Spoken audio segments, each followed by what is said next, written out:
एक बात याद रखना, घर में दो जन्म होते हैं, एक बेटे का एक बेटी का। बेटा जन्म लेता है तो खूब नगाड़े बजते हैं, ढोलक पेटियां बजती हैं, खूब कीर्तन होता है, खूब आतिशबाजी होती है। और बेटी जन्म लेती है तो माँ पलंग पे रोती है और सास चूल्हा के पास रोती है। बेटी हो गई, बेटी हो गई, सास चूल्हा के पास, माँ पलंग पर और सास चूल्हे के पास। बेटी का जन्म हो गया, बेटी जन्मी। याद रखो, बेटे का जन्म भाग्य से होता है। कैसे होता है? बोलो जम के, भाग्य से।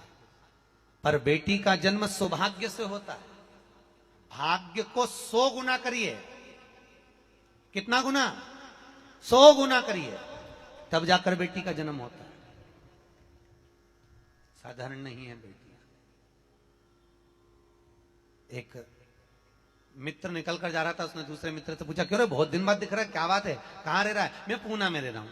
और तू यहां अमरावती में? हाँ मैं अमरावती में। बच्चे कितने हैं? मेरी 2 लड़की है, एक ये एक ये। दोनों का हाथ पकड़ा था। तेरे? मेरे तो 2 लड़के हैं, भगवान की कृपा है, मेरी यहां लड़की नहीं हुई। पूना वाला बोला, मेरा भगवान की कृपा, मेरे यहां अच्छा हुआ लड़की नहीं हुई। तो उसने पूछा लड़की नहीं हुई इससे मतलब क्या? अरे अच्छा हुआ लड़की नहीं हुई, लड़की हो जाती माँ बाप ध्यान रखना पड़े, कॉलेज जाए, स्कूल जाए, छोड़ने जाओ, यहां जाओ वहां जाओ। लड़का हो गया, कहीं पे भी जाए, अपने क्या करना। अच्छा हुआ मेरे यहां लड़की नहीं हुई। लड़की का जो पिता था उसकी आंख में आंसू भर गए। मेरी 2 बेटियां हैं। बेटी ने बाप का मुख देखा और बाप का मुख देखकर बेटी ने सामने वाले अंकल का कुर्ता खींचा।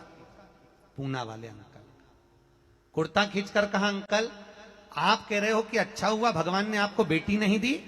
अंकल मैं कहती हूं, बेटी भगवान हमेशा किस्मत वालों को देता है, कभी खोलनों को नहीं देता।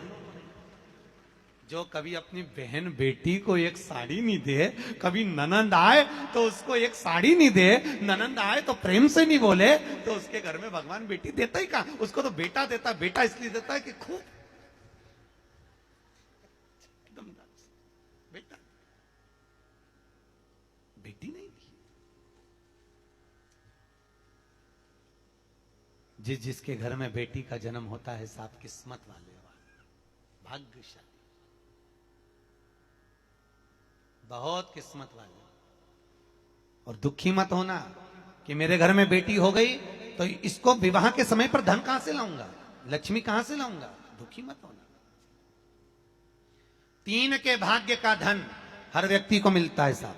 पहला बेटी के भाग्य का, दूसरा गौ माता के भाग्य का, तीसरा संत ब्राह्मण के भाग्य का। किसी संत को, किसी ब्राह्मण को अगर 1 गिलास पानी भी पिलाया है, 1 अन्न का दाना भी दिया है, तो उसके भाग्य का धन तुमको मिलेगा। दूसरा, अगर तुम्हारे यहाँ बहन बेटी आई हैं, तुम्हारे यहाँ बहनें पधारी हुई हैं, बेटियां आई हैं, अगर आपने उनकी सेवा करी, उनको एक साड़ी दी है, तो उसके भाग्य का धन तुमको जरूर मिलेगा। और तीसरे नंबर का गौ माता के भाग्य का, यदि गाय के निमित्त से एक रोटी भी निकाली है, गौ माता के लिए अगर चारा भी निकाला है, गौ माता के लिए 1 रुपए का भी अगर दान दिया है, तो उसके भाग्य का धन तुमको जरूर मिलेगा, ये पक्का है।